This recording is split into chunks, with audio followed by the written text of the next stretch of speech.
ठिकाणी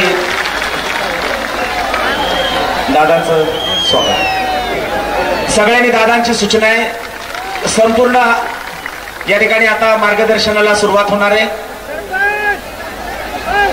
मी गुरुवर्य लक्ष्मण महाराज मेंगडे यांना विनंती करतो, ही बाप लेकाची भेट आहे, भावनिक क्षण आहे आपल्या सगळ्यांसाठीच। मनोज दादा आपल्या सगळ्यांचं दैवत आहे। दादांचं मनोज दादांचं मार्गदर्शन आपल्याला ऐकायचंय ना, मग दादांसाठी एकदा जोरदार टाळ्या वाजवा। मी गुरुवर्य मेंगडे महाराजांना विनंती करतो प्रस्तावित। गुरु ब्रह्मा गुरु विष्णू गुरुदेव महेश्वरा गुरु साक्षात परब्रह्म तस्मै श्री गुरुवे नमः। जगत नारायण महाराजांच्या पदस्पर्शाने पावन झालेल्या पुण्यभूमीमध्ये आज आपल्या नारायणगडाचा पारंपरिक दसरा मेळावा जगत नारायण महाराजांच्या कृपेने वैकुंठवासी गुरुवर्य हरिभक्तपरायण महंत महादेव बाबा यांच्या आशीर्वादाने आणि विद्यमान महंत आदरणीय प्रभूपती हरिभक्तपरायण गुरुवर्य प्रेममूर्ती शिवाजी बाबा यांच्या मार्गदर्शनाखाली आणि आपल्या सर्वांचं करोडो लोकांचं श्रद्धास्थान असलेले मनोजदादा जरांगे पाटील यांच्या उपस्थितीमध्ये संपन्न होत आहे। या ठिकाणी बाबांनी आणि मनोजदादा जरांगे पाटलांनी सांगितलं होतं यावर्षी आपल्याकडे पाऊस वगैरे भरपूर झालेला आहे, अनेकांचे गुरंढोरं वाहून गेलेत पाण्यामध्ये, अनेकांची शेती जी आहे ती नापीक झालेली आहे। दोघांचंही ठरलं आणि पारंपरिक दसरा मेळावा साजरा करायचा ठरला। अगदी कुणालाही निमंत्रण दिलेलं नाही आणि निमंत्रण नसताना सुद्धा एवढा प्रचंड मुंबई सारखा जनसभ्य प्रेमभूमी शिवाजी बाबा आणि आमचं नितांत प्रेमाचं नातं असल्यामुळं आणि समाजासाठी अहोरात्र प्रयत्न करणारे मनोजदादा जरांगे पाटील यांच्यासारखे मराठा योद्धे आणि खंदे समर्थक असताना तुम्हाला सांगतो या ठिकाणी यायचं नाही मग जायचं कुठं। असो मी जास्त बोलणार नाही।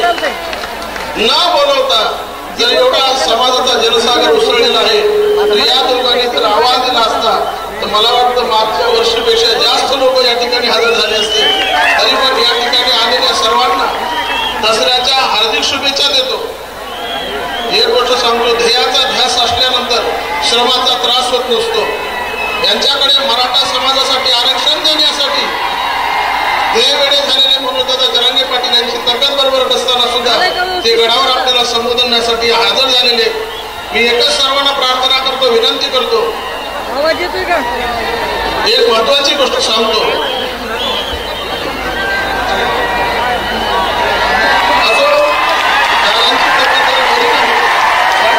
आपल्या जिल्ह्याचे लाडके खासदार बजरंग बाप्पा सोनवणे साहेब यांचं देखील आगमन झालं, त्यांचं सर्वांच्या वतीने हार्दिक स्वागत करतो।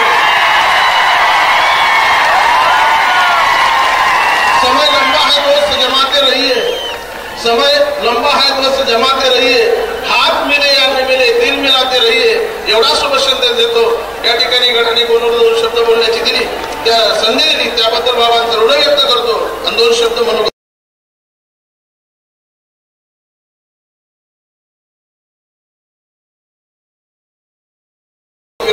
संपूर्ण टाकतो।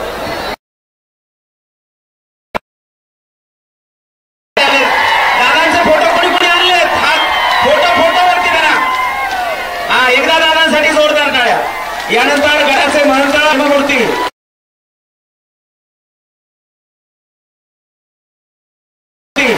श्री गुरु मंगलम भगवान विष्णू मंगलम गरुडध्वजः मंगलम पुंडरीकाक्षो मंगलायतनो हरिः। या शुभ मंगल प्रसंगी या दसरा मेळाव्यामध्ये नगर नारायणगडावर संघर्ष योद्धा मनोजदादा पाटलावर असलेल्या भावना एवढा विराट समाज मी प्रतिज्ञा करतो नगर नारायणाला भगवंताला तुळजा भवानी आई मातेला नमन करतो की माझ्या राजाचा अंतःकरणातलं दुःख हे लगेच नाहीसं करावं आणि या समाजाचा पोशिंदा असणारा सुदृढ असावा, त्यांची प्रकृती अगदी ठणठणीत व्हावी ही तुळजा मातेला नगर नारायणाला भगवंताला साकडं घालतो। आणि या दसरा मेळाव्याच्या निमित्ताने या गडावर प्रेम करणारा संघ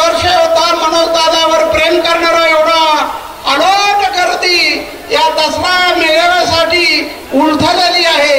या ठिकाणी प्रतिकूल वातावरण आहे.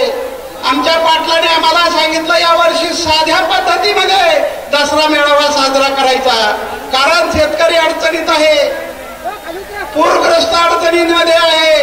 आणि म्हणून यामध्ये एवढी अडचण असताना सुद्धा जरांगे पाटलावर टाकलेला विश्वास या समाजाने तरुण बांधवांनी एवढी मोठी अशी गर्दी झालेली आहे. आणि म्हणून या दसरा मेळाव्याला एक मुहूर्त आहे. आपल्या अंतःकरणाचे विचार विकार नाहीसे करायचे, दुर्बुद्धी नाहीशी करायची, अहंकार नाहीसा करायचा आणि अहंकार रूपी रावणाला जाळायचंय जाळायचंय पेटायचंय. आता पेटणार आहे. नारायणगडावर आव्हान करण्यात येत आहे की सर्व जाती धर्माला घेऊन चालणारा हा नारायणगड आहे. ओबीसी समाज असो, मराठी बांधव असो, एकमेकाशी सौजन्याने राहा, एकमेकावर प्रेम करा. आपल्याला एका बांधाला नांदायचंय, एका घरात नांदायचंय. आणि म्हणून या नारायणगडावर हाच दसरा मेळावा खरा आहे की हे सोनं हे लुटायचंय, विचाराचं सोनं लुटायचंय. आणि आमच्या संघर्ष योद्धा जरांगे पाटलाला जनता जनार्दनाचा आशीर्वाद नक्कीच मिळावा की आमच्या राजाची प्रकृती ठणठणीत व्हावी. याच शुभ संकल्पाबरोबर 2 शब्दाला पूर्णविराम. धन्यवाद बाबा, धन्यवाद. महाराजांचे आशीर्वाद आणि गडाचे आशीर्वाद आपल्या सर्वांच्या पाठीशी आहेत. दादांनी सांगितलं होतं जेवढा होईल तेवढा, पण दादा समाज तुम्हाला कधी एकटं सोडणार नाही. रात्री टीव्हीवरती बातमी आली आणि आज सगळा समाज नारायणगडाच्या दिशेने निघाला.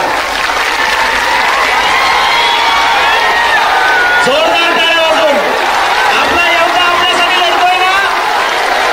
महाराष्ट्राची आन, मान आणि शान, मराठ्यांचा स्वाभिमान, संघर्ष योद्धे माननीय मनोहरदादा जरांगे पाटलांचं प्रचंड टाळ्या वाजून आपण स्वागत करायचंय.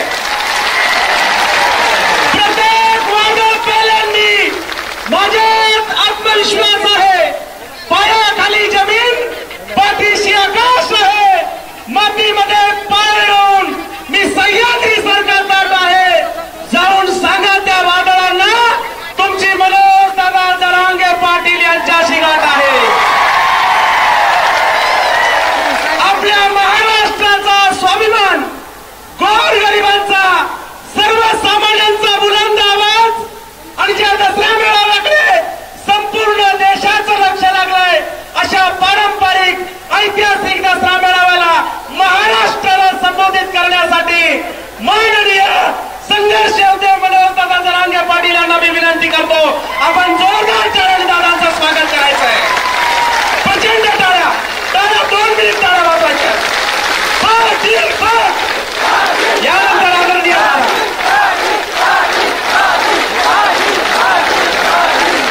जे काही दादा बोलणार आहेत ते लक्षपूर्वक ऐकायचंय. भावांनो, दादांची प्रकृती अत्यंत खालावलेली आहे.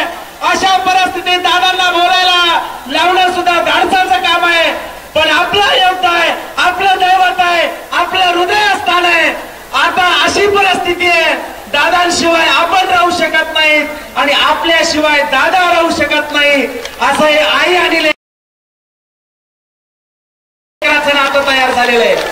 म्हणून दादांची प्रकृती एवढी खालावलेली असताना सुद्धा जे काही दादा बोलतील, दादा एक शब्द बोलले तरी ते आपल्यासाठी 1000 शब्द आहेत. आणि दादांनी आपल्याला जिकडे बोट दाखवतील तिकडे त्या दिशेने आपल्याला जायचंय. आणि म्हणून या विराट जनसमुदायाला संबोधित करण्यासाठी आदरणीय संघर्ष योद्धे मनोहरदादा जरांगे पाटील आदरणीय दादांना मी विनंती करतो, आम्हाला सगळ्याला मार्गदर्शन करावं. जोरदार टाळ्या वाजवायच्या आपण सगळे.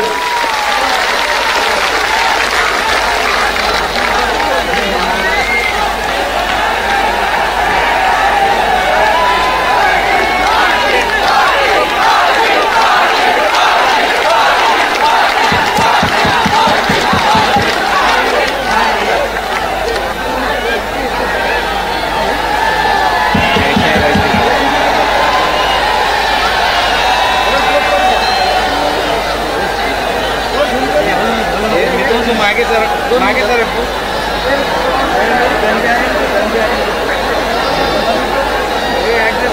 व्यासपीठावरच्या खाली वा सगळे मागचे.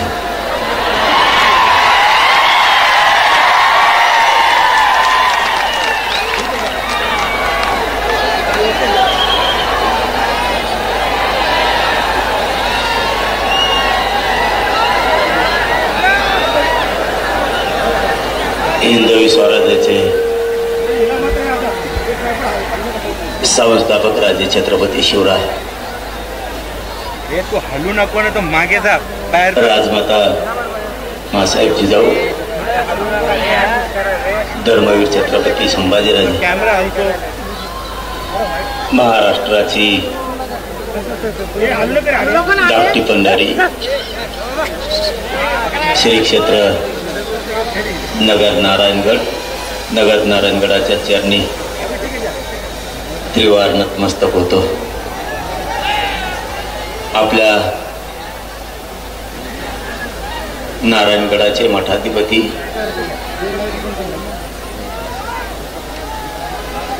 प्रेममूर्ती गुरुवर्य शिवाजी बाबाजी यांच्या चरणी नतमस्तक होतो. बंकट स्वामी मठाचे मठाधिपती महंत गुरुवर्य श्री लक्ष्मणजी बाबा मेंगडे यांच्या चरणी नतमस्तक होतो.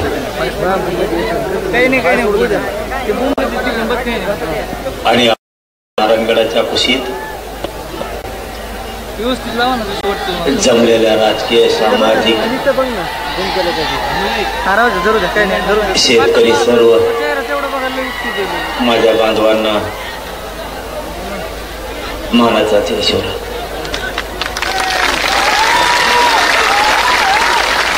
आणि विराट संख्येनं जमलेल्या माझ्या तमाम मराठा बांधवांना माझ्या मानाचा यशोरा.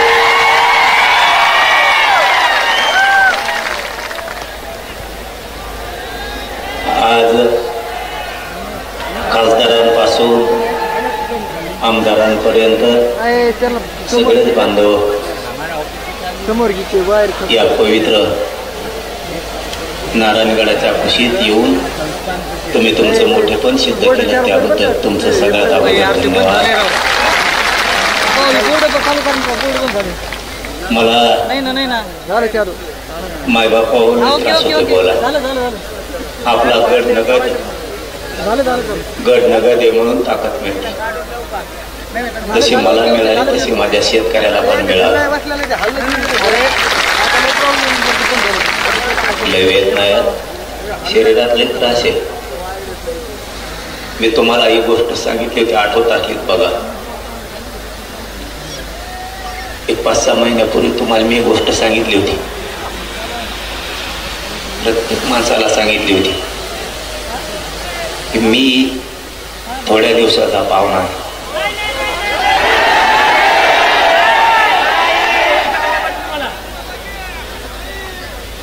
आणि आपण मुंबईला जायची हाक दिली, कारण मी एक गोष्ट तुम्हाला सांगितली होती, शेवटी शरीर हे काही सांगता येत नाही. माझ्या गरिबाच्या लेकराचं मला आयुष्याचं कल्याण करून द्या.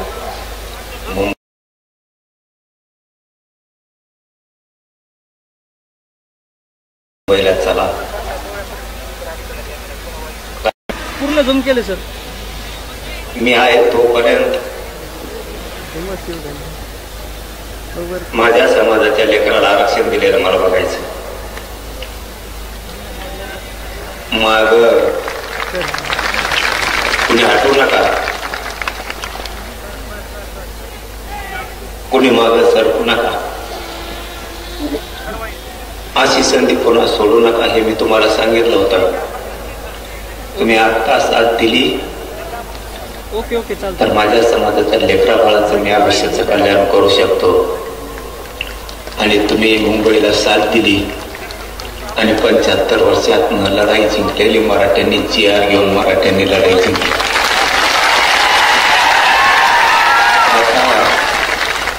आता मला चिंता नाही. ओके ओके चालतं. मी आता थोड्या दिवसाचा पाहुणा असो किंवा लय दिवसाचा, मला त्याची चिंता राहिली नाही आता. कारण जे जीवनात येऊन जे सिद्ध करायचं होतं ते मी केलंय. तुम्ही पहिली फ्रेम लावायची होती, मी 2-3 ह्याची गरीब बरं माझी करतो गरीब मराठा समाज खूप होरपळत होता.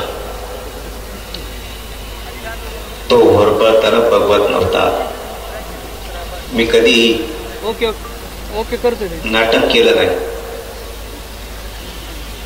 मी कधी समाजाला खोटं बोललो नाही. हा ओके चालतंय. ते गोष्ट कधी एखाद्या वेळेस 1-2 पावलं माग पुढं सरकवलं असं. झाली का सेट? ओके चालतं. एखाद्या रंगीत चूक झाली पण असं. ओके चालतंय.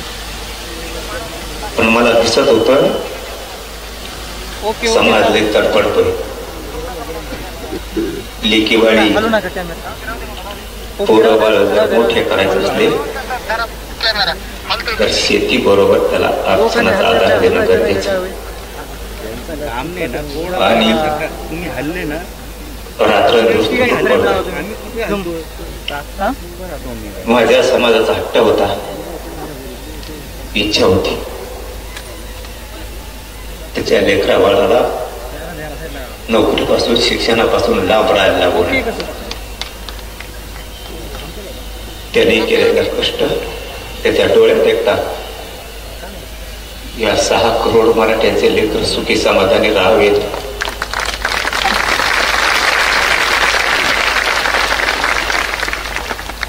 कधी शांत बसलो नाही. पूर्ण आयुष्य त्याच्यावर.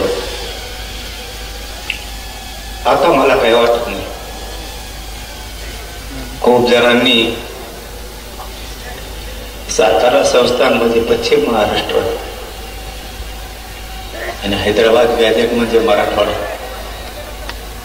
इथला जर मराठा आरक्षणात गेला राज्यालाच नाही तर देशाला येडा टाकायची ताकद या मराठ्यात या म्हणून मिळू देत नव्हती. आपले म्हणजे दुसरे तर विरोधात गेले हो. आपल्याने ते तर नको व्हायला होतं. झाली असं नाही कधी चूक, पण जीव येऊ धरणीला टेकला तरी माग हटलो नाही हे त्यांनी फितुरांनी समजून घ्यायला पाहिजे.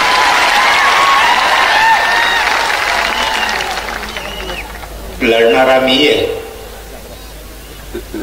लढणारा माझा समाज आहे. तुम्हाला ऐकून तुमच्या रक्ताशी गद्दारी करून जर मी मोठा झालो असतो मग तुम्ही आमची तुरी करायला पाहिजे होती. तुमचं रक्त आमचं असून सुद्धा इतकं भेसळ रक्तासारखं तुम्ही कसं वागला हे मात्र मराठ्याला नाही कळलं. आमच्या सोबत तर नाहीच, पण मिळालंय त्याच्या सुद्धा समाधान व्यक्त करू देत नाही. तुम्हाला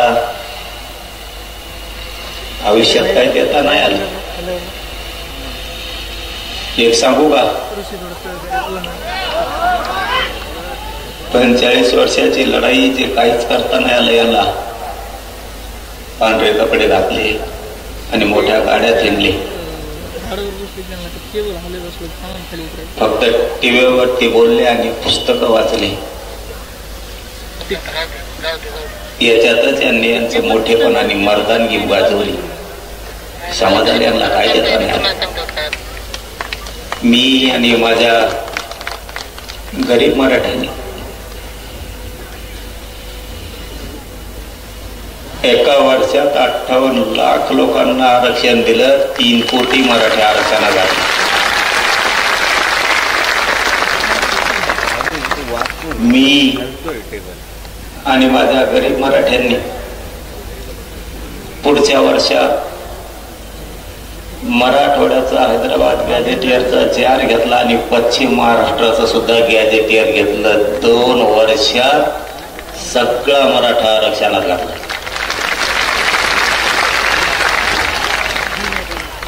आणि जे खरं सांगतो तुम्हाला, पटून घ्यायचा, पोरं आपल्याला मोठे करायचे, नाव ठेवणाऱ्याला लेकर बाळा नाही मोठे करायचे. आपले लेकर बाळा आपल्याला मोठे करायचे. जे मिळालंय ना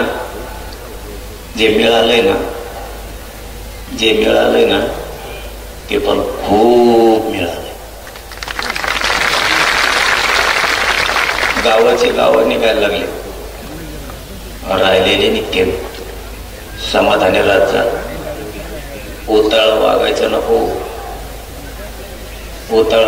नको, कुणीतरी सांगायचं सगळंच पाहिजे. आपल्याला मग लोक सगळंही मिळून द्यायला आणि थोडं थोडं पण मिळून द्यायला. मी आणि माझा समाज आम्ही बरोबर आमच्या पद्धतीला जाऊन डावं टाकून सगळ्यांच्या मुडक्यावर पाय दिले. थोडं हुशारीने चाला,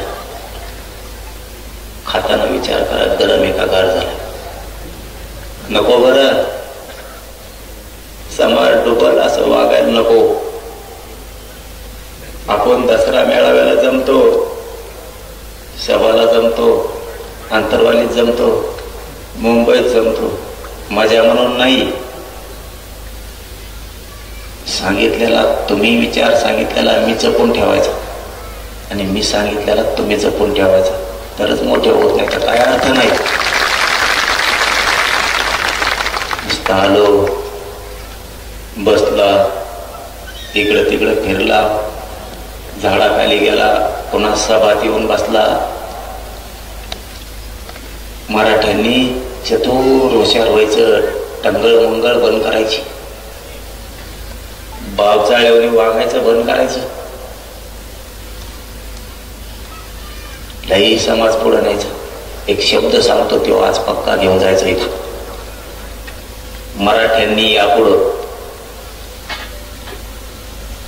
शासक बनायचं आणि प्रशासक पण बनायचं.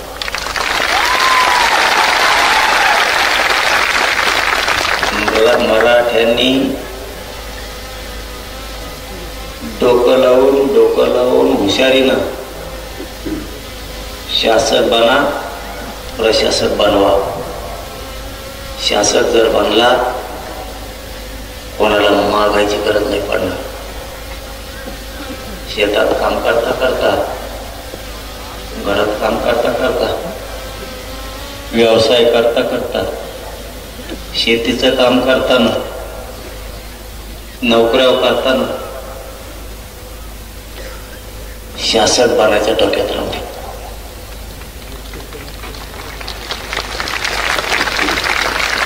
तुमच्यावरती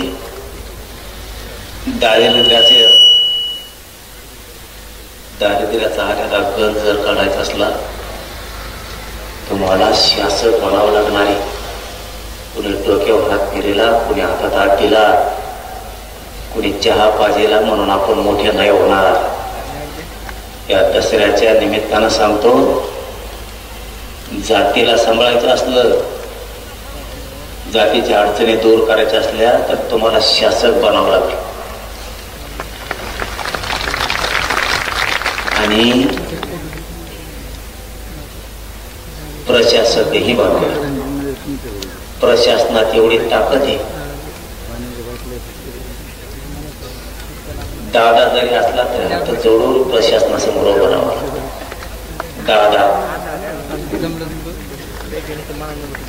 दादा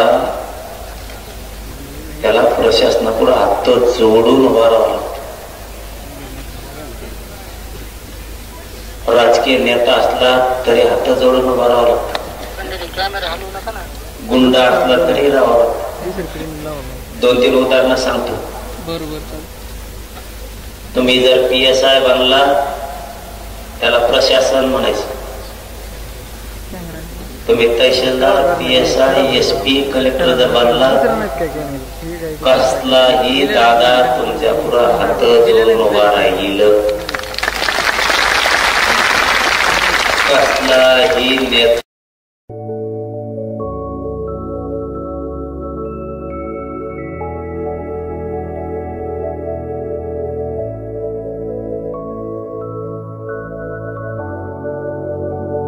नुसतं पळा एवढंच करू नका. तुमचं पोरग तुमची पोरगी PSI झाली, तहसीलदार झाली, कलेक्टर झाली, SP झाली, मोठा वकील झाली, न्यायाधीश झाली, मोठा डॉक्टर झाली, मोठा इंजिनियर झाली, मोठमोठ्या त्याच्यात अधिकारी झाली. तुमचं पोरग पोरगी CIDत गेली, SITत गेली, SCBत गेलं. प्रत्येक क्षेत्रात जर आपलं लेकरं गेलं ना तर या गरीब समाजाला बसायला आधार होईना. ऑफिस एखादं बसायला आधार. सगळे बोगस लोक जाऊन बसले तिथं, बोगस आरक्षण घेतलेले, बोगस.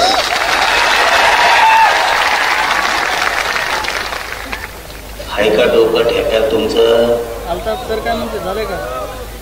लोक जातीचं काम करायचं असलं, सत्ता असो नाही तर नसो, बर का बरोबर, सत्ता असो नाही तर नसो, प्रशासनात जर आपले अधिकारी असले ना राईट खोटात ठोकी देते. सत्ता असो नाही तर नसो. म्हणून आजपासून एक गोष्ट लक्षात ठेवा.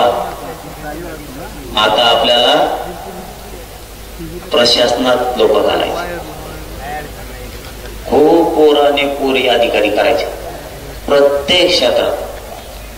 आणि दुसरं, तुम्ही शासक बना, कोणाला फोन लावायची गरजच नाही, लगेच काम. सगळे बसले त्यांचे, आपल्या घातले दारात येडी. चूक तुमची आहे. कशी चूक आहे सांगू? सांगतो तुम्हाला चूक आहे तुमची. तुमच्या डोक्यातली दया माया जायना.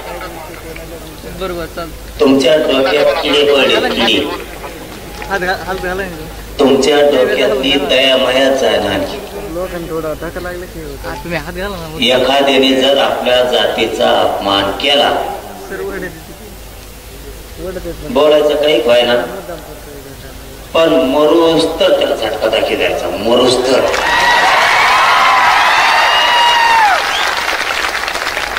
त्याला म्हणायचं जातवान मराठ्यांची अस्सल अवलाद. त्याला वाटलं पाहिजे संगत हिंडत आहे माय घालत.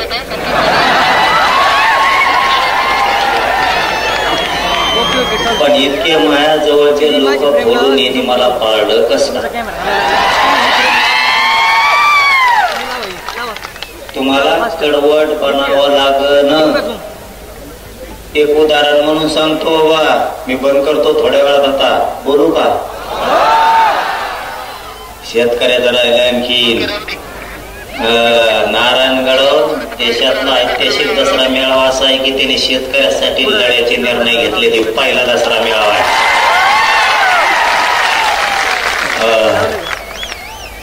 तुम्हाला विसरायचं नाही का सांगतो? कारण सांगतो. मला इथं विषय नाही बोलायचं, पण थोडी चुनूक सांगतो विसरायचं का नाही. हे काय करते,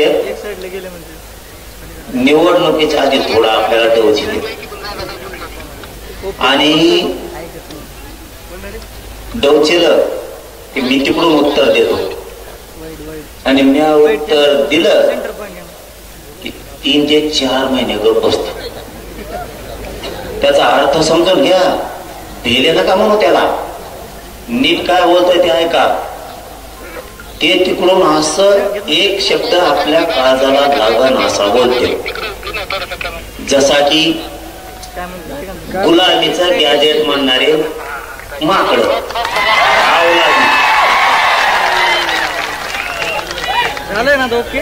ज्या भिकार अवलादी गुलामीचं गॅजेट म्हणायचं आणि 3-4 महिने गप बसायचं. मी काय सांगतो नीट ऐका. ते एकटंच नाही, असे जे जे बोलते त्यांच्याबद्दल सांगतो. तुम्ही ना किडे पडेल डोक्यातले जाळून टाका, देणठो जरा काय. बर, आता मी सांगितलं मग त्याला उत्तर, आमचं गुलामीचं गॅजेट हे. मग इंग्रज काय तुमच्या घरात राहत होता का?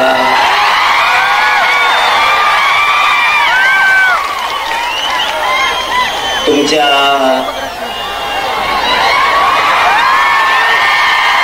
परिवारात नाही का?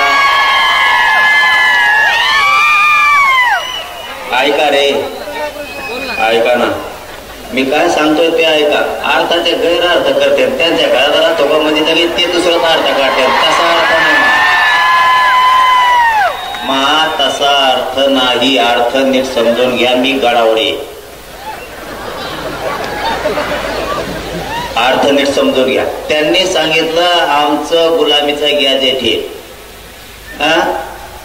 त्या नागतोडीला मी बोललो का? नाही बोललो. कोणाला बोट लावायची गरज आहे का? आणि मग मग मी बोट सुरू केल्यावर त्याच्यासाठी लोकांच्या लेकरा बनाला तुच्छ लेखायचं नाही. तुम्हाला अर्थ कळतो का? गुलामीचं गॅजेट आपल्याला लागू केलं म्हणजे गॅजेट गुलामीचं होतं, म्हणजे आपले लेकर सुद्धा गुलाम समजता खरे हराम करो तुम्ही. आमचे जे जे त्या पक्षात काम करतात तिच्या सगळं काम करतात. त्या मराठ्याच्या पायदाशी कोण कोण आहेत? हे मराठ्याच्या पायदाशी हो, तुमची खास पैदाश आहे ना तुमची, तर तुमच्या पोराला तुमच्या जातीला गुलामीची अवलाद म्हणलंय. करतो का प्रचार? झकमाऱ्या. अरे 10-5 लाखाच्या कामासाठी कवरसाठी तुरे स्वाभिमान जागा ठेवले. तो जातीला घाण बोललं गेलं, घाण.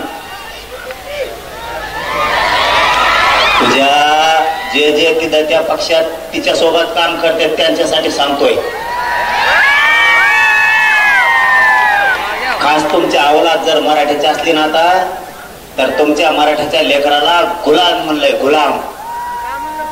मग आपली जर गुलामीची पैदाश आहे असं जर त्यांचं म्हणणं आहे, तर मराठ्यांनी तिथं कशाला झक मारायला काम करता? तुमचा स्वाभिमान जागा व्हाव द्या ना. अरे गेलं राजकीय करिअर खड्ड्यात, गेलं 10-5 रुपयाचं काम काढी लावीत. असं जातवान मिशा पिढीणाऱ्याची अवलाद आहे. कशाला कोणाच्या पायाखाली काम करता, पायाचा ठेवून.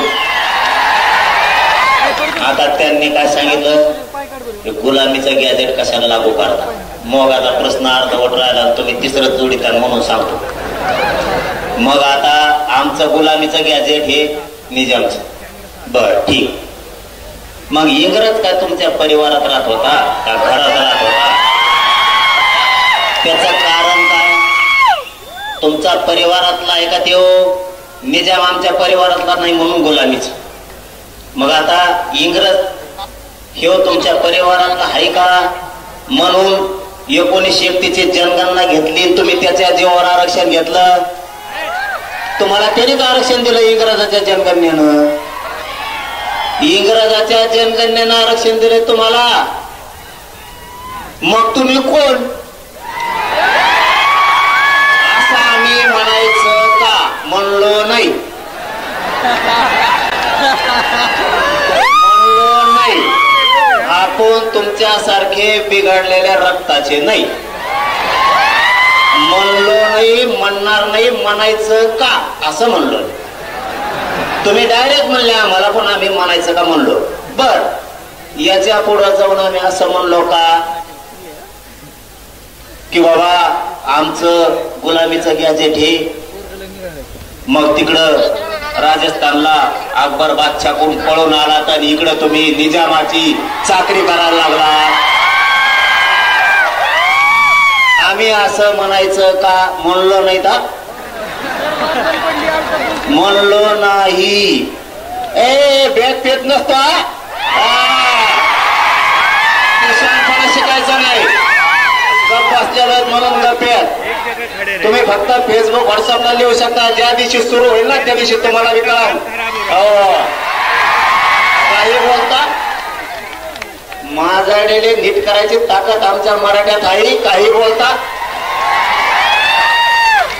आम्ही म्हणलो का तुम्ही राजस्थानला होती तिकडं बादशाह अकबर होता आणि त्यांनी लय ठोकला दांड केले तुम्हाला मग पळून इकडं महाराष्ट्रात आला.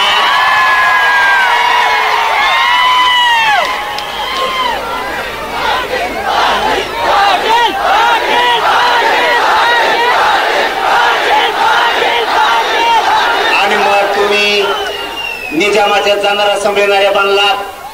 व्यापारी म्हणून मला तर राज्य करते म्हणलात. चला व्हामा घरी. आम्ही असं म्हणायचं का म्हणलो नाही. अरे ग बाई लय बोलतोय तर सगळ्याला मापात राहावा. याच्यासाठी झक मारायला मराठ्याने तुम्हाला 30 वर्षे निवडून नाही दिलं. याच्यासाठी निवडून देतो 30 वर्षे. तुम्ही असे पान उतारे करू आमच्या अवलादीचे. आणि आता काय करणार हे सांगतो तुम्हाला नीट ऐका. आता मी म्हणलो ते म्हणले निजामाचं गॅजेट हे निजामाचं गॅजेट गुलामीचं ते म्हणे गुलामीचं गॅजेट आहे. मी सांगितलं तुमचं स्वतः इंग्रजाचं आहे तेव्हा गुलामीच होती.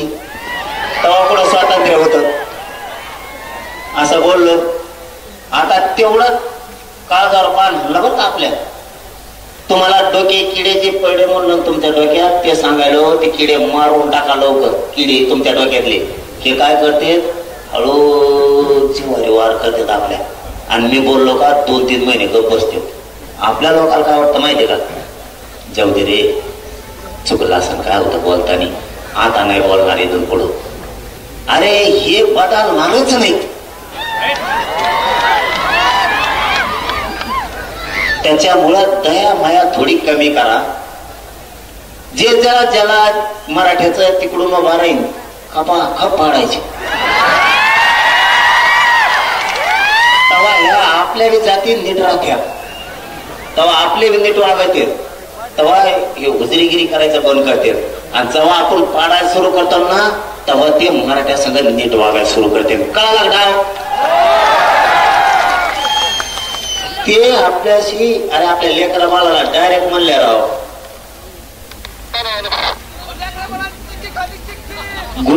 गुलामी. आपल्या लेकराला डायरेक्ट गुलाम म्हणलं गेलं त्याचा अर्थ असं होतो. आणि मग तुम्हाला लेकरा बाळापेक्षा मोठे ते आहेत का म्हणून गपजारी बसले ते आपल्या लोका मीडियात बोलते जाईल. आणि लोकात म्हणते चुकलं बरं काही इथून पुढं नाही बोलणार. मीडियाने ऐकलं ते आणि मग लोकात बोलून काय करतो मीडियात म्हणा मग सोडून देतो आम्ही. हे जिवारी वार करतात कळून देत नाहीत. तिसरा मुद्दा 2 सांगितले शासक बना प्रशासक बनवा. दुसरा सांगितला येऊ इथून पुढं जेव बोल त्याला सोडीत जायचं नाही. तिसरा मुद्दा आहे महत्वाचा आहे. कधीच आजपासून ओबीसीला दोष द्यायचा नाही. बघा डोक्यात उजाड पाडू घ्या. आपण काय करतो एक जरी नेता बोलला तरी आपण म्हणतो ओबीसीचे नेते घाणे. ओबीसीचे नेते नाही याच्यात ओबीसीचा काही समान नाही. समजा माळ्याचा सगळा दोष आहे का काही सगळ्या माळ्याचा दोष आहे का ते सगळ्या माणसाला जावण्याचं.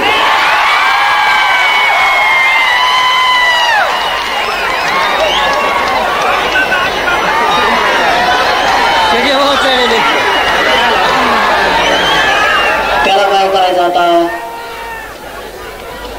त्याला म्हशीवणी थोडे दिवस पाण्यात बांधायचं. त्याला मी बांधितो थांबा तो नीट होणार रे मी नीट व्हायणार रे. शरीर मला साथ द्यायला नाही तर यांचा तुमचा काढायला मेले पक्का. लावले का नाही 150 पावणे 200 कामाला लावले का नाही रे नुसते तज्ञाला घेऊन बसत येत. याला काय झालं त्याला काय झालं, ते कसं काय बसलं हे कसं काय बसलं, कुळातच कम घेतले बिगर कुळाचे कम घेतले, सगळं गॅजेटच कम लावलं, मग मराठीत आत गेले. आत नाही का काय बाहेर तरी कवर तो होय ना बाहेर तो. आता इथून पुढं ज्या जातीचा माणूस बोलल त्याला ओबीसीचा नेता नाही म्हणायचा. येथून पुढं एक देण्यात घ्यायचा घडवून जाणाऱ्या प्रत्येक महाराष्ट्रातल्या माणसाने ओबीसीचा नेता बोलला ते काय करताय चाभऱ्यापणा या कशी आपल्या डोक्यात आले. आमच्या ओबीसीवर अन्याय होतो, मग आपण सगळ्या ओबीसीला बोलवतो का नाही? ओबीसीवर अन्याय नाही, याचे लाभार्थी थोडी जात आणि ह्यो दोनच धरून मागायला जायचं. ओबीसी इथून पुढं बोलायचं नाही. समजा उदाहरणार्थ इथून पुढं आता इथून पुढं लक्षात ठेवा, समजा आता थोड्या माळी आणि थोड्या माळ्याचा नेता छगन भुजबळ, बाकीच्या नेत्याने काही केलं, बाकीच्या माळ्याने काही केलं का आपलं उगाच उगाच सगळ्यांची गिरतो आपण. छगन भुजबळ आणि त्याचे लाभार्थी माळी तेवढीच जात, बाकीच्या माळी आपली. धनगराचा नेता आपल्या विरोधात बोलला, धनगराचा नेता आपल्या विरोधात बोलला. समजत आहे तुम्हाला मी काय बोलतोय? धनगराचा नेता आपल्या विरोधात बोलला, सगळ्या धनगराचा सन्मान नाही. ते थोडं ते 10-5 त्याचे धनगराचे लाभार्थी आणि त्यो बाकीच्या धनगराला देणं घेणं नाही. त्यामुळे इथून पुढे जो जातीचा बोलल ना त्याला त्याच्या जातीत तोलायचा, आता ओबीसीत तोलायचं नाही. म्हणजे बाकीच्या ओबीसीचा बिचारे लवार कुंभार ढोवार काय जे असते धोबी परी नावी जेवढे तेवढे या लवकरच उगाच गव्हासाची किड्यालाकडच कामी नाही. आणि सगळ्या ओबीसीचा फायदा 2-3 घेते ही एक लक्षात ठेवा. एक आता चौथा मुद्दा सांगतो. आपल्याला 7-8 दिवसापूर्वी विखे पाटील साहेबांचा फोन आला आणि त्यांनी सांगितलं की बाबा तुम्ही दसऱ्याला आंदोलन डिक्लेअर करणार आणि सातारा संस्थांसाठी. मी नारायणगडातल्या सगळ्या बांधवाच्या साक्षीनं सांगतो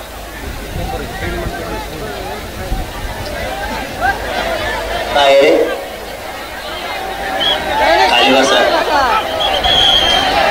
खाली बसा.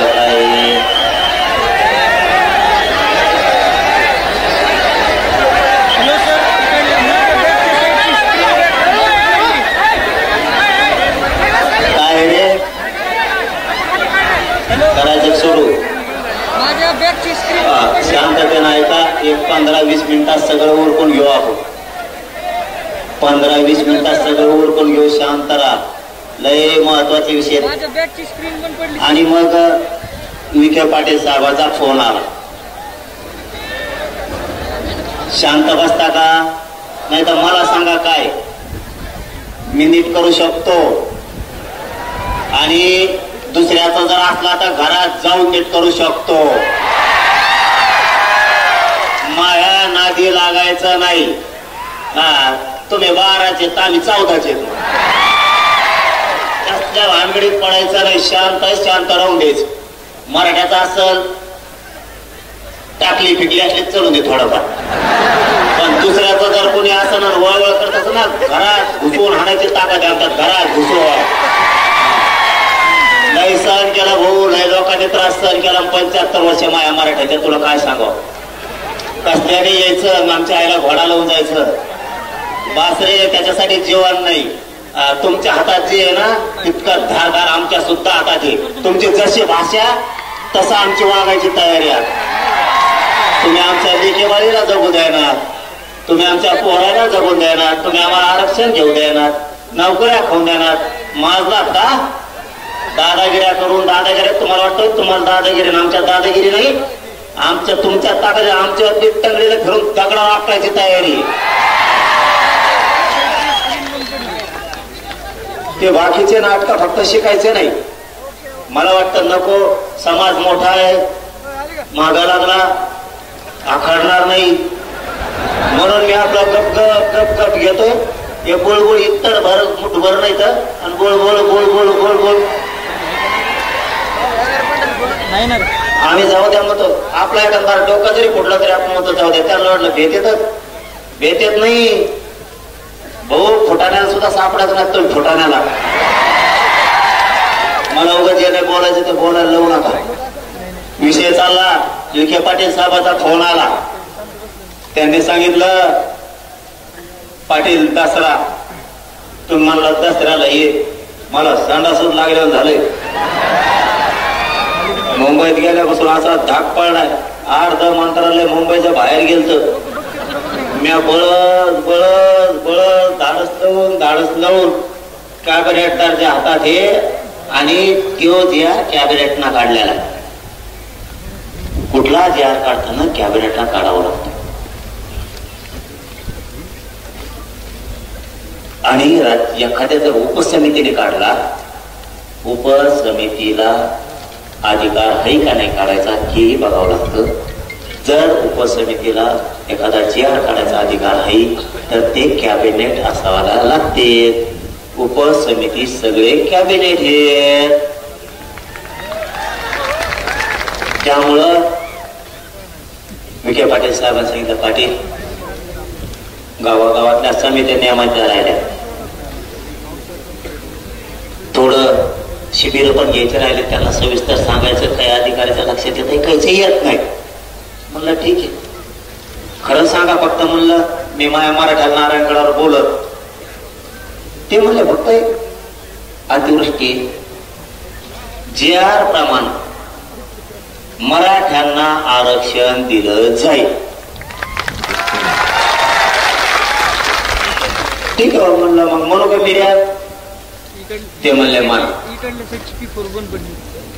माझं असं म्हणणं आहे आपण आता डिक्लेअर करणार होतो तर टाकू. महिना 15 दिवस जमान का म्हणले. ते यादीत प्रमाण देतो आणि तुम्हाला काम सांगतो. आता ए कुंकड हिंडा तरी आयला माय हाताला चालेल नाही रे. तुम्ही कुठं हिंडा तरी कुठं चालले काय याची नुकती केली तिकडं काय वास यायला तुला. बाबानी नगद इथं नगद नारायणगडावर नगद ये बोलता यायला लागलं मला.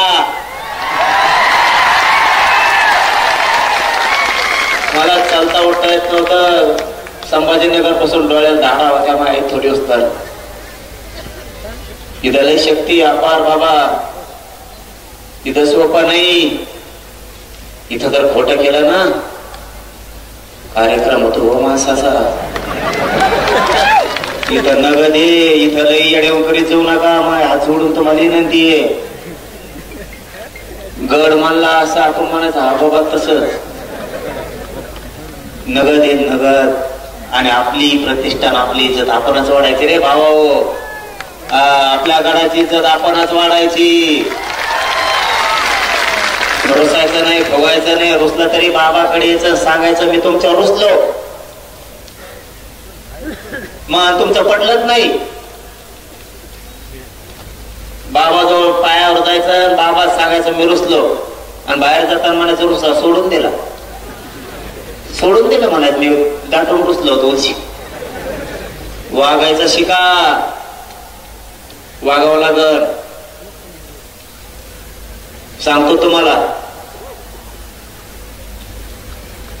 गॅझेटियर प्रमाणे द्यायला तयार आहे असं त्यांनी सांगितलं.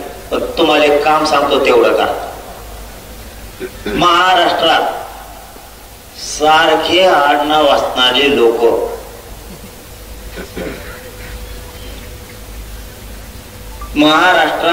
सारखं आडनाव असणारे लोक म्हणजे महाराष्ट्रात तुमच्या आडनावासारखं कोणाकडेही कुणबी प्रमाणपत्र जर निघालं असलं तर त्याचं शपथपत्र घेऊन मराठवाड्यातल्या लोकांनी अर्ज दाखल करा. नुसतं बोंबलू नका. आरक्षण नाही काम करा. पुन्हा एकदा सांगतो नीट देण द्या. ए मागचे काय बोलबोल करता रे, हालू नका. काय उपयोग आहे मुंबईत जाऊन? काय बाया मुंबईला तुमचं आता काय सांगावं तुम्हाला.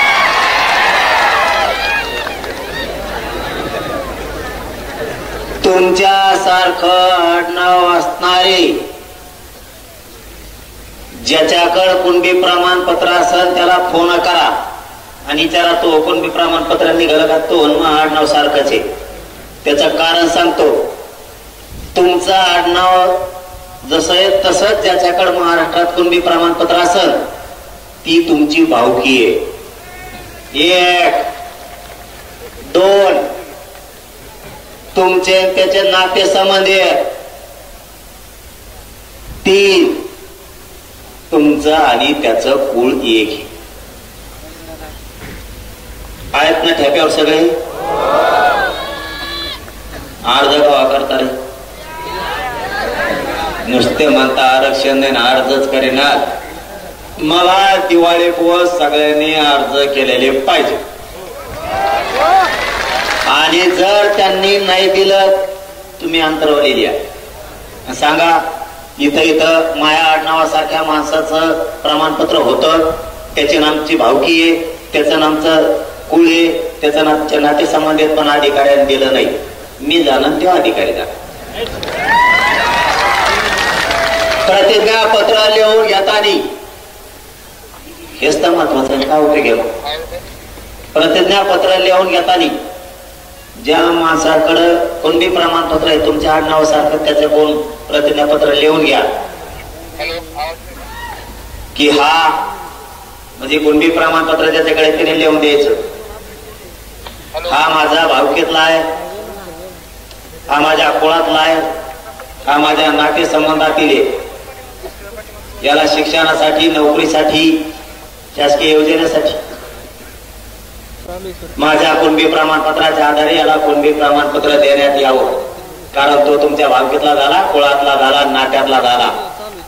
चांगलं आणखीन दुसरा कोणाकोण विचारून सुद्धा प्रतिज्ञापत्र चांगलं करून घ्यायचं आणि अर्ज सादर करायचे. स्थानिक चौकशी अहवाल प्रत्येक सेतू केंद्रावर. गरीब लोक समजून घ्या, गरीबाला काय करावं कळाना. स्थानिक चौकशी अहवाल म्हणून एक अर्ज आहे सेतू केंद्रावर, तो काढून आणायचा. त्याच्यावर जे कागदपत्र आहेत ते सगळे कागदपत्र जमा करायचे. ते कागद घेऊन तहसीलदारकडे जायचं आणि तहसीलदारला सांगायचं महा कुणबी जात प्रमाणपत्र निघण्याचा अर्ज भरून घे. तेव्हा म्हणून कागदपत्र आधी अर्ज देतो आणि कागदपत्र घेऊन ये. त्यामुळे अर्ज देतो नाही, कागदपत्र घेऊन आलोय, अर्ज भरून घे आणि प्रमाणपत्र दे. कळाला आता? मोकळं. आता ह्यो मुद्दा क्लिअर झाला. आता राहिला मुद्दा शेतकऱ्याचा. माझं सरकारला जाहीरपणानं सांगतो. 1 मराठवाड्यात आणि मराठवाड्याच्या लगतच्या जिल्ह्यात ओला दुष्काळ जाहीर करा. त्याशिवाय माघार नाही. हे काम करायचंय दिवाळीच्या आत. सरकारनं हे काम दिवाळीच्या आत करायचंय. दुष्काळ, ओला दुष्काळ जाहीर करायचा. 1 70,000 रुपये शेतकऱ्यांना हेक्टरी भरपाई द्यायची कॅश. पिकं जळाले ना पाण्याने 70,000 रुपये हेक्टरी कॅश द्यायची. मुद्दे झाले 2 म्हणून जरा बोलतो ते करतो.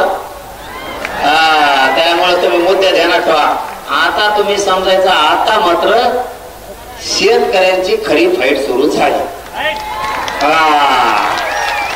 आता समजायचं तुमच्या पदरात पडलं, आरक्षण पडलं नाही आणि मी म्हणलेलं हे पडलंच म्हणून समजायचं. फक्त आता तुम्ही नीट डोकं लावून ऐकायचं आणि वेळ द्यायचा. वेळ देणार का? पहिला मुद्दा सांगितला दुष्काळ ओला जाहीर करायचा दिवाळीच्या आत. दिवाळीच्या आत 70,000 रुपये हेक्टरी द्यायचे. कोणाला? शेतकऱ्याला पण सरसकट. कोणाला? ज्यांचे शेत वाहून गेले नाही त्यांना.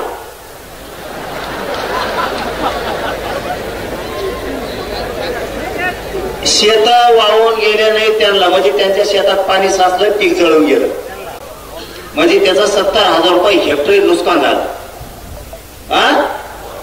आता राहिला दुसरा, ज्याच्या नदीच्या शेजारचे वावर होऊन गेले आणि पीक होऊन गेलं, त्याला 1,30,000 रुपये भरपाई द्यायची.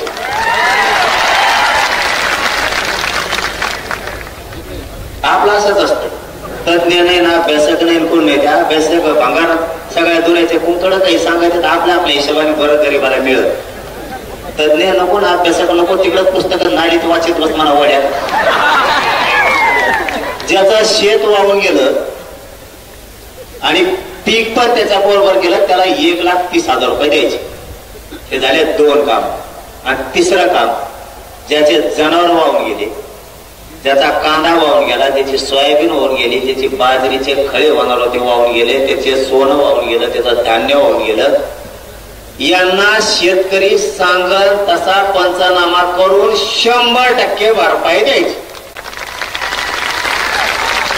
म्हणजे घर पडलं, शेळ्या वाहून गेल्या, जनावर वाहून गेले, म्हशी वाहून गेल्या, काहींचे कांदे वाहून गेले, काहींचे बाजऱ्या काढल्या होत्या ते वाहून गेल्या, काहींचे सोयाबीन काढून ठेवलं होतं ते वाहून गेलं, काहींचं सोनं गेलं, घरातल्या भांडे वासनं गेले, मोटरी गेल्या, पाईप गेले, कोठा वाहून गेला, काहींचे भितळं घर वाहून गेले, काहींच्या नळ्या वाहून गेल्या, काहींचे सौर ऊर्जा वाहून गेली.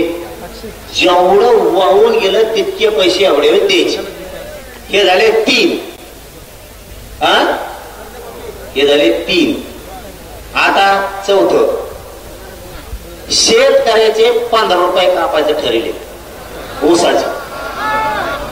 अजिबात 1 रुपया सुद्धा कापायचा नाही. 20,000 पगार आहे, त्याचा 1/4 हिस्सा कापा, 5,000. ज्याला 1 लाख आहे त्याचे 25,000 कापा. ज्याला 2 लाख आहे त्याचे 50,000 कापा. 1/4 हिस्सा कापायचा. त्याला काही गोमीचा पायलंगडा होणार आहे का? पगार फुकटात ये, वावर कुठंतरी हडपिलेला असेल, नोकरी म्हणल्यावर कुठंतरी आम्हाला तिकडं सापडलेला असेल, त्याच्यामुळं हे कापा. कमीत कमी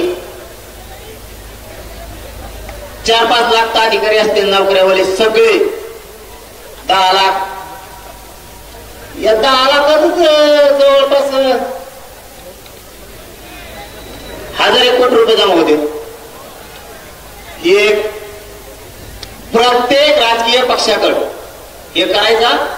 सरकारला सांगतो, मुख्यमंत्र्याला सांगतो, हो ते पैसे कापायचे नाही, ते नोकऱ्यावाल्याचे पुरेचे पैसे कापा. टोटल 1,000 रुपये ठेवू नका, त्याचे 1/4 हिस्सा कापून टाका, शेतकऱ्याला वाटा. इकडे शेतकऱ्यात कुठं का आणतो, त्याचे 5-8 खायची येळ आली, तू कुठं खातो रे? ते जमणार नाही. 1 भर ऊस लावायचा, त्याच्यात तुला 15 रुपये द्यायचे, तू जर काढी लागली काय तिकडे? आणि तो पोराचा टायरच 1 लाखाचं आहे गाडीचं. ही केवढं ती गाडी. दुसरा मुद्दा, एका पक्षाकडं 1,000 लोक आहेत मराठ्यावर. निवडणुकीच्या दिवशी म्हणतात 500 कोटी ती नाही देतोय, कंपनी बंद पाडी. आता रोग आला का सरकारला? जेवढे व्यावसायिक उद्योगपती येतं, राजकीय लोक येतं, खासदार आमदार येतं, मंत्री येतात, याच्याकडे प्रॉपर्टी 1,000 कोटीचे आहेत ना. 1 एकर ऊसावल्याचे 15 रुपये कापी तू कशाला? आता देवेंद्र फडणवीसची प्रॉपर्टी कमी असेल का? कापेवर आरती दान शेतकऱ्याला. अजित पवारची कमी का? अजित पवार टिकले काढी लागली का? त्याचे कापे हो. शिंदे साहेबाकडे काही रोग आलाय का? त्यांची कापे हो प्रॉपर्टी. उद्धव ठाकरेकडे काही कमी पडलं का? त्यांचं कापे हो. शरद पवारकडे पुरी काढीत लागली का? त्यांची कापे हो. काँग्रेसचे येत नाना पटोले, सोनिया गांधी, इंदिरा गांधी, तो कोणता गाव लाल भडक गांधी, एक दुसरा कोणता आहे तो त्याची कापे हो यांच्या प्रॉपर्ट्या कमी आहेत का? हा, ती आंबाडी त्याचं तेल मीठ बंद करा ना, सगळं त्याचे पंप येत. त्याला म्हणा एक दिवस तो जे रिलायन्स पंपाचा व्यवसाय येतो एका दिवसाचा, एका पंपावर 3 शेतकऱ्याला ऊस कुठं कापतो तिकडं आमचा फेसकोट पडे पाणी हळूहळू सरा ना, आमचं कुठं कापतो तो गाठ पाण्याला तिकडं लय मोठं उतार आहे ना. त्या राज ठाकरेकडे काही कमी आहे का? त्याच्या सगळ्या ट्रॅव्हल चालायला कापतो त्याच्या. नारायण राणेकडे काही कमी पडलं त्याला ती ऊसाचे पाताटाचे त्याच्या मुलगी.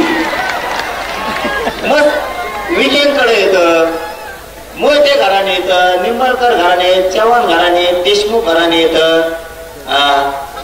त्या सगळ्या 2-4 कोट्या भरून द्या पैशाची, त्याची काडी लागली असती पुढं त्यात जवळ नसंत. इकडे निजामी गॅजेट म्हणणारे यांच्याकडे काही असले तर बघा, बोलायला तर लय उतू येतं तोंड तवाच. इकडे ती म्हणा थोडी. आणखी कोण कोण असले तर ते वगळंटी वार एक ते काँग्रेसचा, त्याच्याकडे काही असले तर बघा. ते 56 पुळे त्याच्याकडे काही पैसे असते, त्यांनी ते कुठ्याची कंपनी तर पण पाडली. 200 कोटी दिले नाही म्हणून त्याला निवडणुकीला. असे करा ना गोळा. अंबानी कोण करा, टाटा कोण करा, तो आणखी कोण कोण ते नाही का टपोरा कोण आहे ते शिंदे साहेबाचे आमदार पळून घेऊन गेले ते टपोर.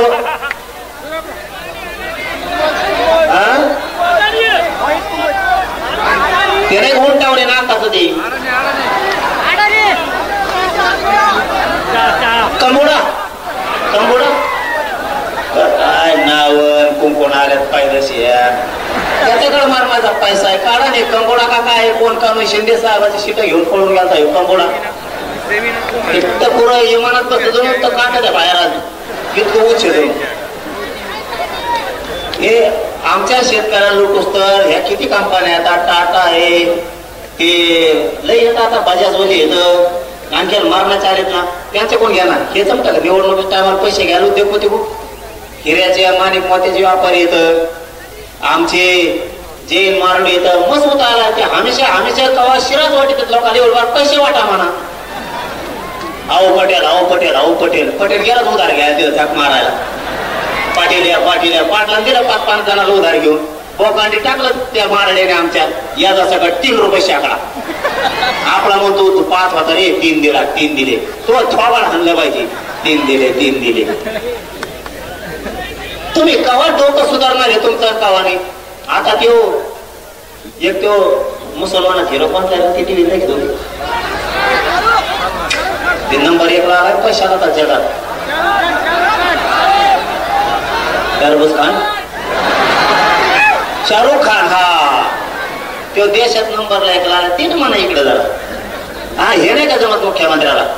इतके हिरो येत यांच्या गाड्या लोक सांगत येत या काय म्हणजे 12-12 कोटीची गाडी. आपण लोकांच्या गाडीत कुठलं तर तेव्हा त्याने आलिशान गाडी घेतली. तो तुतार आणला पाहिजे, आलिशान घेतली. त्याच्या गाडीत बसून आला म्हणा आलिशान गाडी घेतली काय त्याच्यासाठी ज्यांना टाकत मला पैसे लागला रिक्षा. यांच्याकडे जर इतकं आहे हे समजून घ्या, हे विनोद नाहीये. इतके मोठमोठ्या लोक त्यांजवळ कंपन्यात यांना यांच्याकडून सगळे पैसे वसूल करा. 1000 लोक सगळ्या पक्षाकडे 1000 लोक 1-1 कोटी घेतले तर 1000 कोटी रुपये जमा होते एका दिवसात.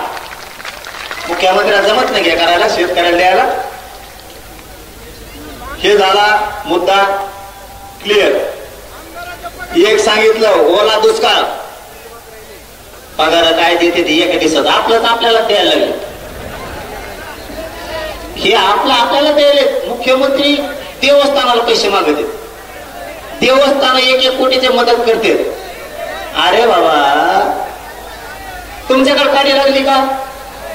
तुम्हाला दुसरीकडे द्यायला आहेत का? उद्योगपत्याचे कर्ज माफ करायला ते मल्ल्या का खाल्ल्या कोण पळून गेला पैसे येऊन ते जमतं का? मग असे गोष्टी करताना विचार करा.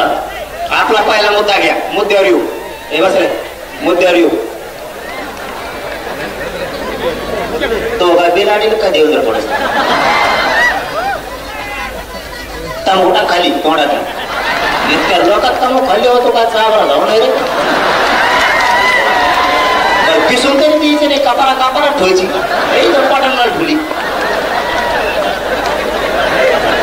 याने मुंबईचा असंच घाई केलं मला कोण कोण मला बाबा पहिले मुंबई झालो ते रोडला बॅरिकेड लावायचे पळत अवघड कोट्टे ती पुढं जेडे ठोकेले कुठं नाही कुंकडे नारळ काढले पुन्हा मुंबई विखे साहेब म्हणले काही काम सांगा फडणवीस म्हणले काही काम सांगा पुन्हा मुंबईत येऊ ना नारायणगड खोटा नाही बोलणार ते म्हणले कवा मुंबईला मराठ्याला आणू नका आणि जर आणलं तर तुम्ही सोबत येते तुमचंच ऐकत येते आणलं तर मात्र तुम्ही या एक मुद्दा ओला दुष्काळ जाहीर करायला लावायचा 2 70,000 रुपये हेक्टरी घ्यायचे 3 ज्याचे शेत रोडच्या नदीच्या कडीचे वाहून गेले पिकासहित 1,30,000 संपूर्ण कर्जमुक्ती सुट्टी नाही शेतकऱ्यांना मागे सरकारचं नाही संपूर्ण कर्जमुक्ती 5वा मुद्दा ज्या शेतकऱ्यानं विदर्भातल्या मराठवाड्यातल्या खानदेशातल्या पश्चिम महाराष्ट्रातल्या आणि महाराष्ट्रातल्या शेतकऱ्यांनी आत्महत्या केल्यात आतापर्यंत 20 वर्षात आतापर्यंत आत्महत्या केलेल्या शेतकऱ्याच्या कुटुंबाला शासकीय नोकरी सरकारनं द्यायची 6वा मुद्दा शेतीला हमी भाव घ्यायचा आहे त्याच्याशिवाय आंदोलन थांबवायचं नाही काहीच गरज नाही कोणाची आपल्याला जर हमी भाव दिला तर काहीच गरज नाही कोणाची आत्महत्या होत नाही काय नाही फक्त आता शेतकऱ्यांना ताईट व्हायला सावध 7वा मुद्दा शेतीला नोकरीचा दर्जा द्या तुम्हाला हे कळलंच नसणार आता काय शेतीला नोकरीचा दर्जा द्या म्हणजे तुम्ही म्हणता नोकऱ्या नाहीत ठीक आहे जो शेती करेल 10 एकरच्या आतला त्याला 10,000 रुपये महिना सुरू करा नोकऱ्या नाही तर पोरं का शेतात तरी काम करते 10,000 रुपये शेतीला नोकरीचा दर्जा द्या कोणाकोणाला नोकरी लागेल 10,000 वर हाताला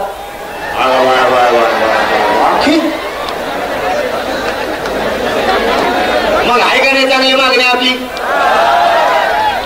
शेतीला तुम्ही म्हणता नोकऱ्या नाहीत शेती कशी देन पोरं नाक तरी लागल पोरायला शेतात काम करायचं त्या पगारामुळं पोरं शेतात काम करणं पोरं वावरही करायला लागलेत आणि 7वा मुद्दा शेत इकायचे नाही शेत कोणी इकायचे नाही आता हे जर दिवाळीपर्यंत केलं नाही आता सांगितलेले 7 मुद्दे सरकारनं जर केले नाही त्यात काही राहिला का आणखी आणि 3 ट्रिगर 8वा मुद्दा पीक विम्याला यांनी 3 ट्रिगर बसवले ते ट्रिगर उठवायचे पीक विमा सगळा द्यायचा हे जर दिवाळीपर्यंत केलं नाही तर आपण एक काम करू महाराष्ट्रातले सगळे शेतकरी एक तर धाराशिव जिल्हा किंवा बीड जिल्ह्याच्या बाउंड्रीवरती बैठकीला बोलू किंवा जालना जिल्हा संभाजीनगर जळगाव बुलढाण्याच्या मधी बाउंड्रीवर जर कुठं जागा असेल तर तिथं महाराष्ट्रातले सगळे बैठकीला बोलू किंवा मग अहिल्यानगर सोलापूर किंवा बीड जिल्ह्याच्या बाउंड्रीवरती एखादं गाव शोधून तिथं बैठकीला शेतकरी बोलू आणि किती तारखेला आंदोलन सुरू करायचं हे सांग आधी बैठक घेऊ आणि नंतर आंदोलन सुरू करू शेतकऱ्याला न्याय दिवस तर मागं हटायचं नाही आणि 15 ते 1 महिन्याचा वेळ आपण सरकारला पुन्हा गॅजेटसाठी देतोय त्याच्यानंतर नाही आणि मुद्दा शेवटचा जर सरकारनं गॅजेट हैदराबादचं सातारा संस्थांचं लागू केलं नाही आणि विशेष सांगत राहिलं छत्रपती खासदार छत्रपती शाहूजीराजे महाराज साहेबांना की मी परवा सरकारला बोललोय सातारा संस्थान औंध संस्थान आणि पुणे संस्थानचं जे गॅजेटियर घेतलंय त्याबरोबर खासदार साहेब महाराज शाहूराजे महाराज साहेब तुमच्यासाठी सांगतो की कोल्हापूरचं सुद्धा गॅझेटियर घ्यायचं सरकारनं कबूल केलंय. जर सरकारनं मराठवाड्यातल्या सगळ्या मराठ्यांना दिवाळीपर्यंत आरक्षणात नाही घातलं आणि आजपासून दिवाळीपर्यंत म्हणजे 1 महिनाभर किमान जर शेतकऱ्यांचे प्रश्न मार्गी नाही लावले तर जिल्हा परिषदला सरकारचं एकही सीट शेतकऱ्यांनी निवडून येऊ द्यायचं नाही. याला जोडून दुसरा मुद्दा, शेतकऱ्यांच्या मागण्या दिवाळीपर्यंत मान्य केल्या नाही तर सरकारनं जिल्हा परिषद नगर परिषद निवडणुका घ्यायच्या नाही, नसता बॅलेट आमच्या गावात आम्ही लावून देणार नाही. महाराष्ट्रातल्या सगळ्या शेतकऱ्यांची कर्जमुक्ती केल्याशिवाय, ओला दुष्काळ जाहीर केल्याशिवाय, त्याला मागल 100% त्याचं नुकसान भरपाई दिल्याशिवाय, पीक विमा दिल्याशिवाय आम्ही निवडणुकीची तारीख घोषित करून देणार नाही. तर तुम्ही जर केली तर मंत्र्यांना महाराष्ट्रात सभा घेऊ द्यायची नाही. ठरलं का? आणि गॅजेटचं सुद्धा सुविधा लागल, काळजी करू नका. गॅजेटचं सुविधा लागल, 100% गॅजेटचं सोयीला लागणार नसता महाराष्ट्रात नेत्याला फिरून देणार नाहीत आपण. त्याची काळजी करू नका. फक्त सगळ्यांनी अर्ज करा आणि दिल्लीला पण जायचंय, काळजी करू नका. दिल्लीला येणार का तुम्ही सगळे? पण सांगतो तारीख दमान तुम्हाला, थांबा थोडं. आधी या 2 गॅजेटच्या अंमलबजावणी होत्या, सातारा संस्थान आहे पश्चिम महाराष्ट्राच्या. आणि सगळ्यांना विजयादशमीच्या खूप खूप शुभेच्छा देतो. तुम्हाला दमानी गावाकडे जा, मला दवाखान्यात जायचंय, त्याच्यामुळं सगळ्यांनी दमाने जा रे बाबा हो. एक जीवाने राहा, एक विचार फुटून देऊ नका, एकमेकाला साथ द्या. जातीला कुठं अडचण आली जातीच्या मदतीला उभा जा, सुखादुखात जा. शेतकऱ्याच्या मदतीला धान्य कापडा घेऊन जा, तेल मीठ घेऊन जा, त्यांना पीठ मीठ घेऊन जा, त्यांच्याकडे तळायला लाईट नाही ती घेऊन जा. तुम्हाला कपडे देता आले कपडे द्या, हाताला पांघरायचं द्या, एखादा गोणी बाजरी ज्वारी देता आली तर द्या. तुम्हाला जे जे सहकार्य करता येईल, बिस्किट पुडा देता आला तर शेतकऱ्याला द्या. जात बघू नका, या जातीचा आहे त्याला मी देत नाही असं म्हणू नका. ज्याच्यावर पावसाचं संकट आलंय त्याला सगळ्यांना तुम्ही धान्य द्या, त्याच्यात जात बघू नका. आपल्याला विरोध केला असला तरी पण त्याला माणुसकी जपा, माणुसकी दाखवा. म्हणू नका हिने आरक्षणाला विरोध केला याला मी देणार नाही. आपण शेतकऱ्यात जात बघू नका, सगळ्याच्या मदतीला धावून जा. आणि कुणी आपल्याला किती नाव ठेवलं तरी एक गोष्ट लक्षात ठेवा, सातारा संस्थांची आणि मराठवाड्यातल्या सगळ्या मराठी आरक्षणात जाऊस तर कोणाला बोलू नका. तुमचा अपमान केला तरी सहन करा, तुम्हाला शिव्या दिल्या तरी सहन करा, सांगितलेला शब्द ध्यानात ठेवा. शांत राहा. जे लय वचवच करताय मराठवाडा आणि पश्चिम महाराष्ट्र आरक्षणात गेल्यावर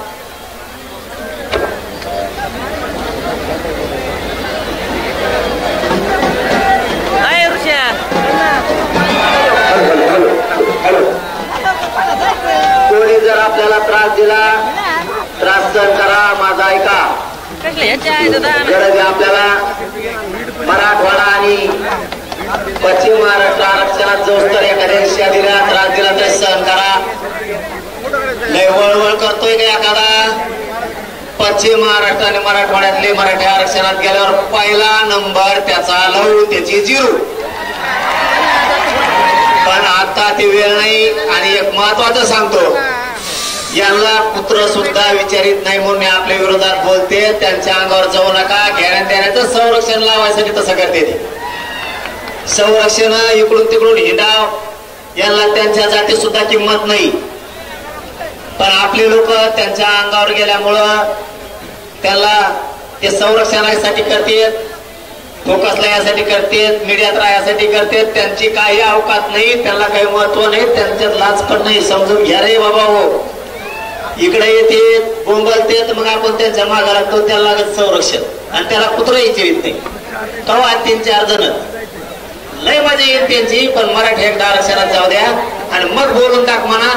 त्याला रोडने सुद्धा नाही पाळता येणार. असं करू आपण, पण दम धरा, थोडे दिवस दम धरा. कोणाला काय बोलू नका, उत्तर देऊ नका, मीडियात देऊ नका, प्रत्यक्ष देऊ नका, कोणाला त्रास पण देऊ नका. ते मुद्दाम करतायत मीडियात राहण्यासाठी आणि संरक्षण लागायसाठी.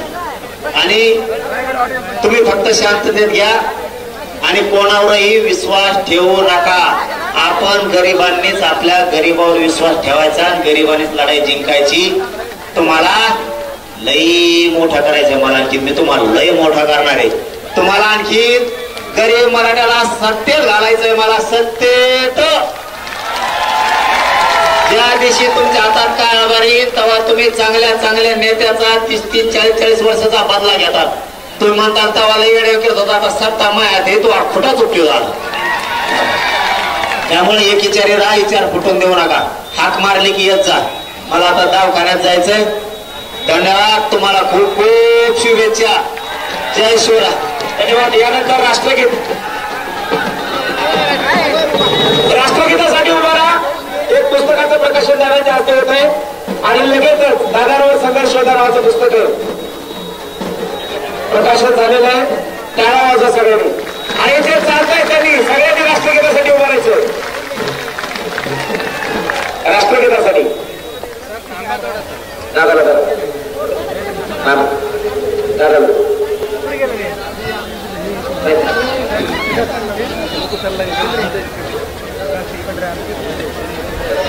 एक साथ सावधान, एक साथ राष्ट्रगीत शुरू करेंगे.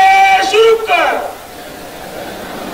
अधिनायक जय हे भारत भाग्य विधाता, पंजाब सिंध गुजरात मराठा द्राविड उत्कल बंग, विंध्य हिमाचल यमुना गंगा उज्जल जलधि तरंग, तव शुभ नामे जागे, तव शुभ आशीष मागे, गाये तव जय गाथा, जनगण मंगलदायक जय हे भारत भाग्य विधाता, जय हे जय हे जय हे जय जय जय जय हे.